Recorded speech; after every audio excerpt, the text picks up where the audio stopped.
पाकिस्तानचा दुसरं म्हणतो तो माझ्या जवळ आला त्याला मी एकदम जोरात त्याला गती म्हणतो एक प्रकारचा मिलिटरीमध्ये पडतं ते असं दाबलं जोरात तर त्या माणसाला काही हालचाल करता येत.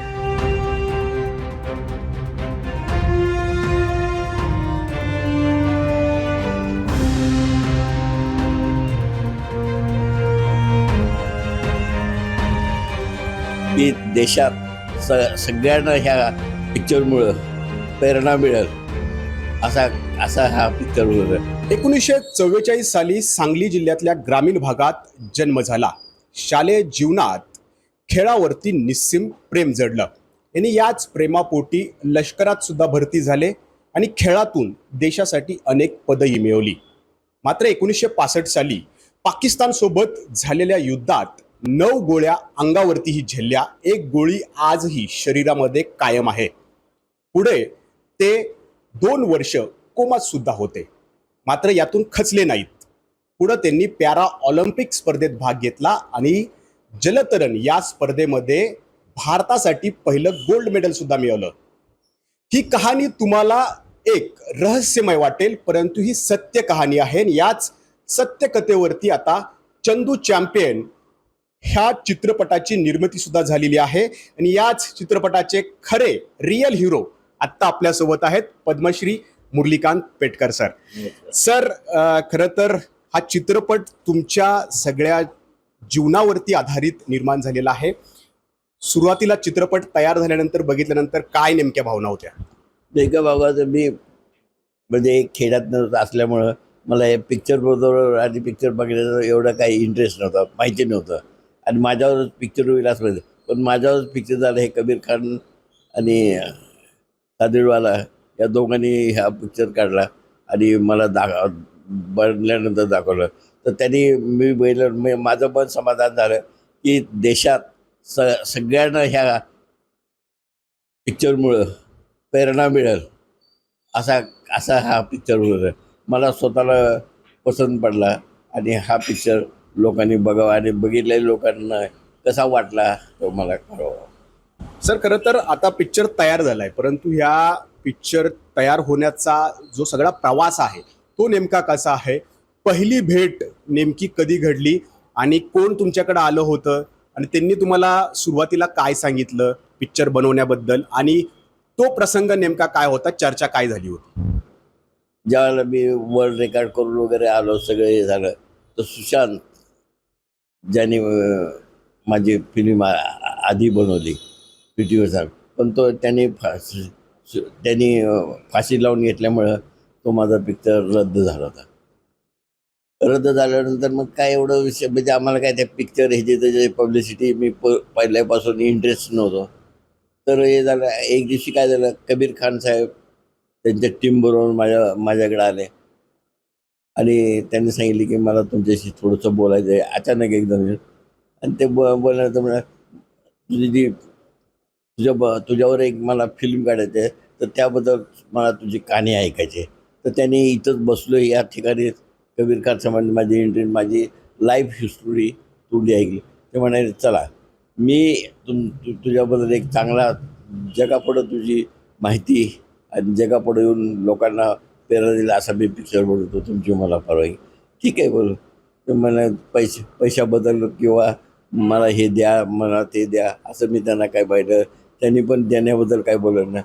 मी तुला जगापुढं चांगला स्पोर्ट्समॅन आणि तुझ्याबद्दल प्रेरणा होईल अशी त्यांनी भावना व्यक्त केली. म्हणून मला पण काय एवढा आनंद झाला की काय हरकत नाही तुम्ही बनवा म्हणून सांगितलं. म्हणजे हा चित्रपट बनण्याचा दुसरा प्रसंग आहे. आधी सुशांत सिंग राजपूत यांच्यासोबत काही चित्रीकरण झालेलं पण होतं. झालेलं होतं पण तो त्यांनी फाशी लावून घेतल्यामुळं नाही आला. आणि हा आता जो चंदू चापेचा 14 तारखेला जो ओपन करण्याचा त्याचा जो लास्ट डे होता तर त्याचे अर्पण म्हणून ह्या दिवशीचा मी त्याची आठवण म्हणून हा पिक्चर ओपन केला 14 तारखेला.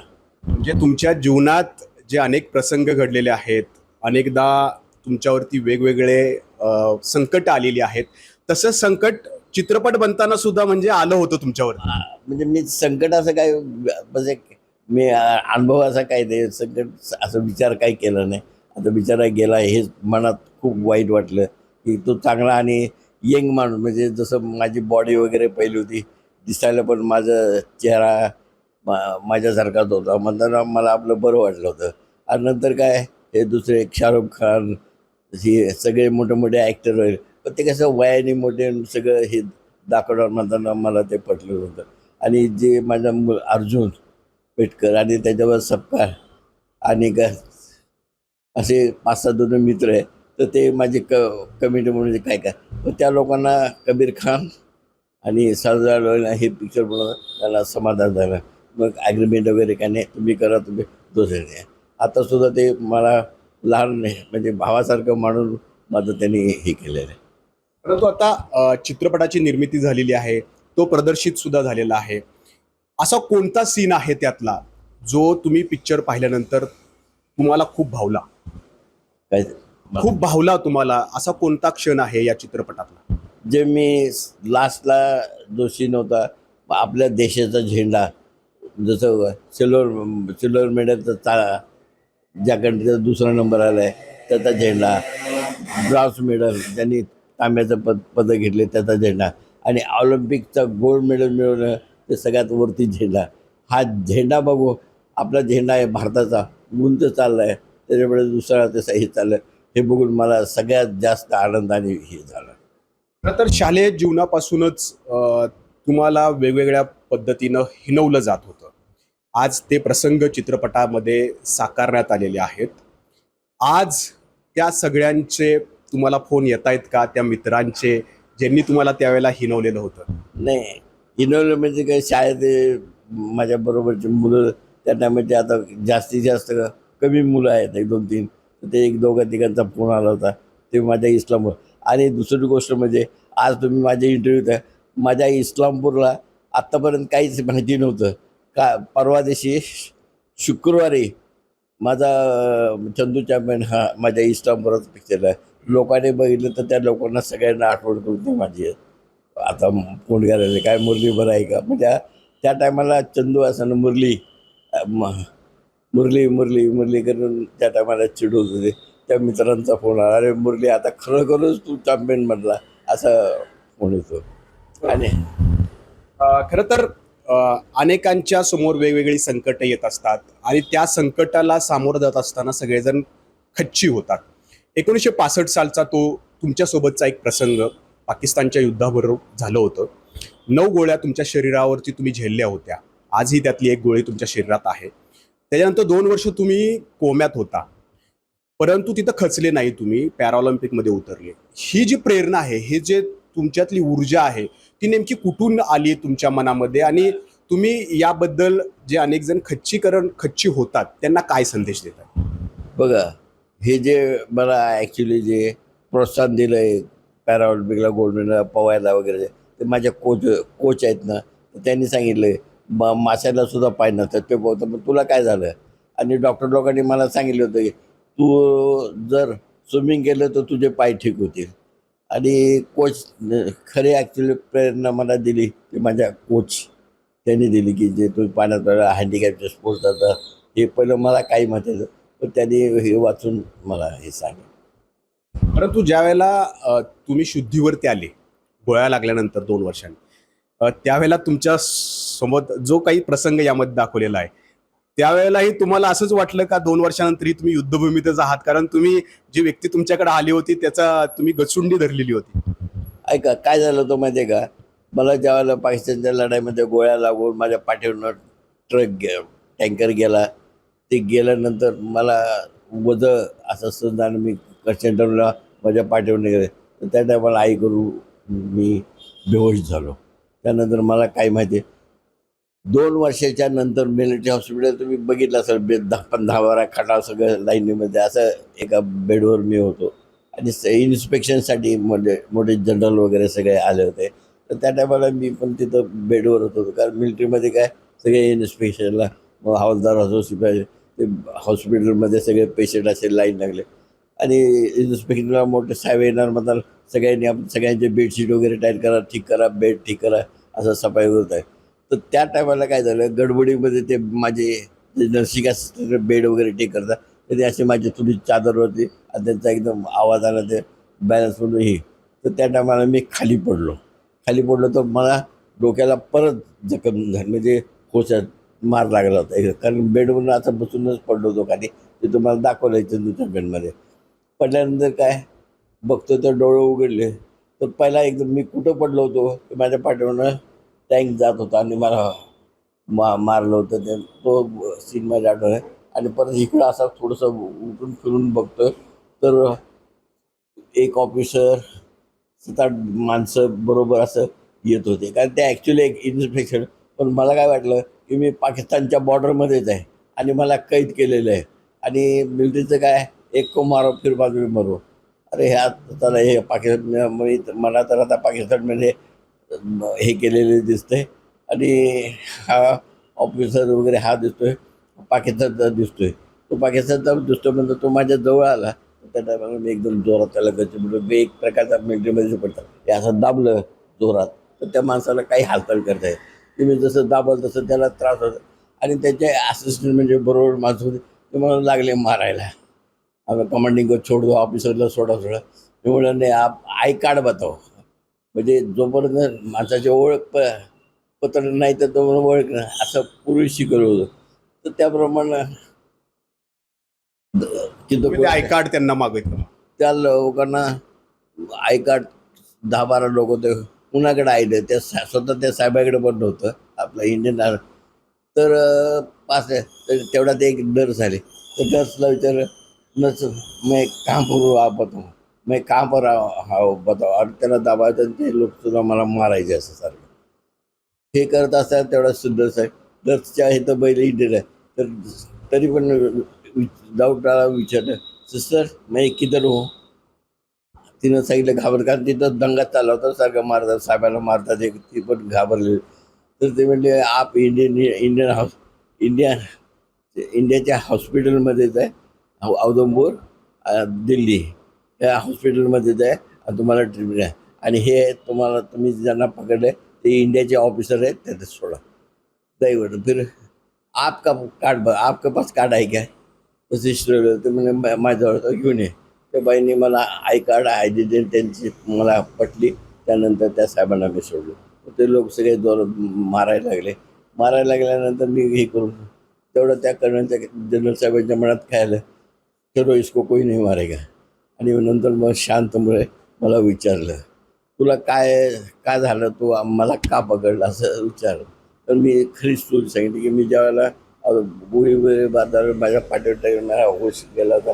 त्यानंतर मला काय माहिती होतं आलं, तर मला वाटलं तुम्ही सगळे पाकिस्तानचेच आहे, आणि त्यात तुम्ही आयडेंटिटी कार्ड नसतं त्याला मी ओळखलं नव्हतं. त्यानं ऐकून घेतलं, ठीक आहे जवान रुको.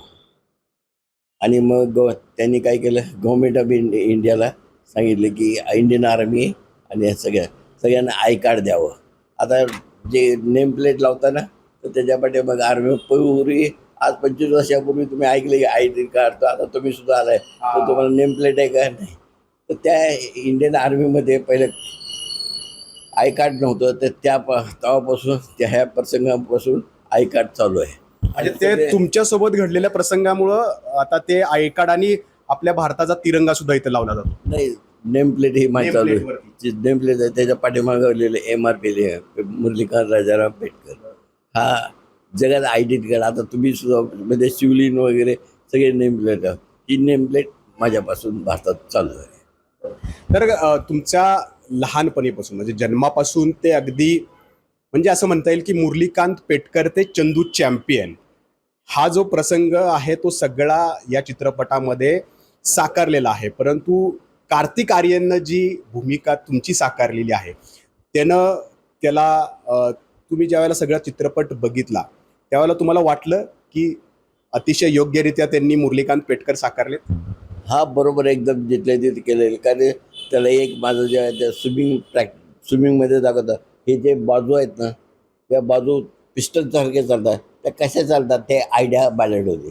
आणि मी त्याला पहिल्यांदा शिकवली, तू फास्ट म्हणजे बोलतो. आता पूर्वी त्याला बोलतो पण ते असं नेहमीच आहे, पण ॲक्च्युली जे ऑलिम्पिकला ते बाजूमध्ये ताकद कशी येते, आणि पिस्टन तुम्ही गाडीचं पिस्टन असतं ते कसं चालतं तसे माझे हे बाजू अजूनसुद्धा. तर तसं त्याला मी तो नमुना दाखवला आणि त्यांनी माझी स्टाईल उचलली. म्हणजे असं असं नाही समजलं की हा एक माणूस अपंग आहे, ह्या माणसाकडनं मी कशाला शिकू. पण त्यांनी मी सांगितलं ते ऐकलं आणि त्यालाही पटलं आणि त्यांनी परत ते टायमिंग खरोखर टायमिंग आणून दाखवलं. कार्तिक आर्यन तुमच्यासोबत किती वेळा असा संवाद साधला, किती वेळा तुमच्यासोबत तो राहिलेला आहे, त्यानं तुमच्याकडून काय काय शिकलं? दोन तीन वेळा तो आला होता. एकदा स्विमिंगचं प्रॅक्टिस झालं त्यावेळेला त्याला डावलं आणि असं आणि आता पिक्चर चालू झाला त्यावेळेपासून 4 वेळा माझ्याबरोबर होता. Chief of the army staff बरोबर आणि जवळजवळ भारतातले मेजर जनरल सगळे नेव्हीचे एअरफोर्सचे सगळे ऑफिसर लोकांनी डिफेन्सच्या माणसावर पिक्चर निघाला. ते डिफेन्समध्ये पहिल्यांदा पिक्चर झाला. डिफेन्सवाल्यांनी तर कबीर खानने 11,000 जवानांना फ्रीमध्ये पिक्चर दाखवला आणि मिलिटरी आणि हे असा प्रसंग आणि माझ्यासारखे एक जवान बरोबर कधी म्हणजे chief of the army staff एवढे मोठे ब्रिगेड या सगळ्या लोकांनी 1000 लोकांनी माझ्याबरोबर पहिल्या दिवशी पिक्चर बघितला. आता राष्ट्रपती पण हे माझ्याबरोबर पिक्चर बनवायचे जाऊन पॉईंट त्यांनाही माझा पिक्चर बघायचा आहे. आणि सगळ्या देशामधून मला फोन येतात, आम्हाला तुम्हाला बघायचं आहे, तुम्हाला भेटायचं आहे. आतापर्यंत जवळजवळ 44 कंट्रीमधून कोण आले, त्यांनी बोलवले तुम्ही या आणि सगळ्या आपल्या देशापेक्षा बाहेरच्या देशात लोकांना पिक्चर तर हा तुम्ही जर पिक्चर बघितला तर लोकांना अशी प्रेरणा मिळेल की आपण ही आपल्या मुलांनाही उद्या प्रसन्न होईल. आणि त्यांनी बघ स्पोर्ट्समॅन आहे, अरे पेडके साहेब 10 दफा हार गया तो फिर भी जीतत आहे, तर त्यांना एक कॉन्फिडेशन होईल आणि देशाला चांगलं नाव होईल. खरं तर तुमचा हे पिक्चर बघताना अनेकांच्या अंगावरती शहारे उभे राहत आहेत, कारण चित्रपटच असा आहे, कहाणीच अशी आहे की त्याच्यामुळं अनेकांना या ठिकाणी प्रेरणा मिळते. खरं तर तो क्षण मला पुन्हा एकदा ऐकायचा आहे, ज्यावेळेला तुम्ही लष्करात होते आणि तुम्हाला मेडल या ठिकाणी मिळवण्यासाठी तुम्ही खूप मेहनत या ठिकाणी घेत होता आणि तुमचे त्या ठिकाणचे कोच होते, त्यांनी तुम्हाला अप्रत्यक्षपणे प्रोत्साहन देण्यासाठी हिनवलं सुद्धा या ठिकाणी होतं. तो प्रसंग काय होता, का त्यावेळेला तुम्ही नेमकं त्यांना काय म्हणालेले होते? नाही ॲक्च्युली कसं ट्रेनिंग चालू होतं तर माझं टायमिंग बरोबर येत होतं आणि गव्हर्मेंटच्या म्हणजे पैशाचा कसं बाहेर जायचं म्हणलं चांगल्या लोक आहेत ना तर त्यांना पैसे हे करतात, फंड्स वगैरे मिळतात. पण अपंग लोकांना फंड्स वगैरे मिळत नाही. तर त्यामुळे कोई बात नाही, आपण लोक सब म्हणजे कोचला विचारलं अपने पास तो इतना पैसा नहीं जाने आने के लिए खर्चा के लिए, कोई बात नहीं तो हिम्मत मत करो हम लोग जमा करेंगे. मग त्यांनी रोटरी क्लब, लायन्स क्लब, छोटे इंडस्ट्री सगळ्यांना हे करून पैसा जमा करा म्हणजे ऑलिम्पिकला जाणार आहे. आणि त्याला पण एक मनात इच्छा होती की माझा जगामध्ये यावा असं त्याची मनापासून इच्छा होती.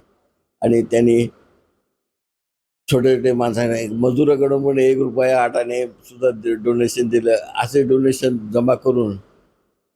हं, जमा करून त्याने हे केलं आणि मला ऑलिम्पिकला खेळण्यासाठी प्रोत्साहन दिलं. आणि ते प्रसंग काय होता? तुम्ही चॅम्पियन बनवगे? हां, तर त्याला जे कोच होते म्हणत होते ते त्याप्रमाणे मी कोच बोला तर कोच मला म्हणायचे यस पेटकर ठीक आहे ते. आणि जे एक माझे जे स्विमिंगचे ट्रेनर ते होते ना ते असे गमती होते की कर्नल निकलसेन हे माझे ॲक्च्युली स्विमिंगचे कोच आहेत. ते काही शिकवायचे नाही, काही नाही. पण यायचे येताना एक विस्कीची बॉटल हातात एक छडी घेऊन यायची. छडी घेऊन आल्यानंतर मग स्विमिंगचे माझे दुसरे कोच असतात त्यांच्याप्रमाणे लाईन मारली. आता एक राऊंड मारला तर गुड टायमिंग आलं. गुड पेटकर स्वतः विस्की प्यायचे, सगळे खायचे जायचे गुड पेटकर. आणि जे हारलं तर ते जोरात असे फेकून मारायचे, हे बॅड करून निघून जा. असा एक माणूस कर्नल निकलसेन. त्यांनी जास्त मला प्रोत्साहन दिलं की मी जर माझं टायमिंग जर नाही आलं तर तो विस्की वगैरे काही प्यायचा नाही. पण टायमिंग आलं की गुड असे काही लोक व्हॉलेंटियर्स म्हणजे बरेच हे करणारे मदत करणारे होते. आणि लोकांनी पण मला डोनेशन दिलं, त्यांचा मी आभारी. रोटरी क्लब, लायन्स क्लब, छोट्या छोट्या फॅक्टरीज, टाटा कंपनी सगळ्यांनी मला मदत केली. आणि सगळ्यात जास्तीत जास्त माझं EME कोर, मी म्हणजे आर्मीमध्ये इलेक्ट्रिक मेकॅनिक कोर्स लावतो त्या कोरनी मला मदत केली. त्यांनी माझे आता दोन स्विमिंग पूल बांधले तिथं. रक्षक सोसायटी भोपाळ असे स्विमिंग पूल केले आणि लोकांना पण मध्ये हे मिल्खा सिंग माझ्याबरोबरच होता, स्पोर्ट्समॅन बरोबर राहत होता. असं मला सगळ्या लोकांनी मदत करून पाठवलं आणि आपण आजही तुम्हाला ह्या चॅनलवर बोलायला चान्स दिला आणि माझी माहिती घेऊन मला विचारलं, याबद्दल मी आभारी आहे. आणि परत कधी असं काय असलं तर तुम्ही जरूर काय माझी मदत असेल सगळ्या. माझं जास्तीत जास्त इच्छा काय की मला बघून माझे हे प्रेरणा घेऊन निदान 2-4 लोकांनी तरी भारतात ऑलिम्पिकचं गोल्ड मेडल आणावं ही माझी इच्छा आहे. तर चंदू चॅम्पियन हा चित्रपट प्रदर्शित झालाय आणि तो अनेकांना भावतोय सुद्धा. परंतु या चंदू चॅम्पियनचे खरे रिअल हिरो आहेत ते मुरलीकांत पेटकर आणि यांचा हा सगळा जीवन प्रवास जो आहे तो अनेकांना नक्कीच प्रेरणा देणारा ठरेल, यात शंका नाही. नाजिम मुल्ला, ABP माझा, पिंपरी चिंचवड. ABP माझा, उघडा डोळे बघा नीट.